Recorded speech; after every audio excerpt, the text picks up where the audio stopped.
Dear brothers and sisters, you would like to do a very simple act as a sadaqah jariyah.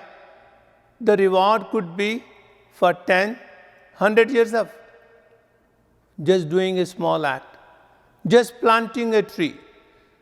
The Prophet ﷺ said in hadith number 8.41 in Bukhari that if any Muslim plant any plant and the output of that plant is eaten by the human being or by animal, he will be rewarded as he had given that much in charity.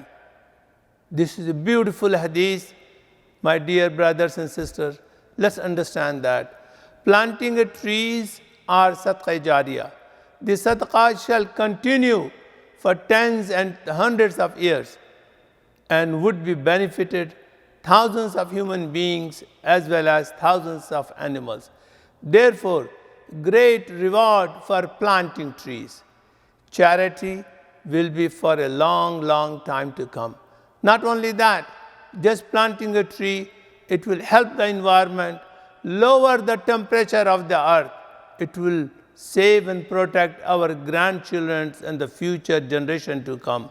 So this is the benefit. So please try to plant at least one tree per person. Then we can see that the Muslim Ummah will give so many trees to this world. Thank you. Allahumma salli ala Sayyidina Muhammadin wa ala alihi wa sahbihi wa sallim.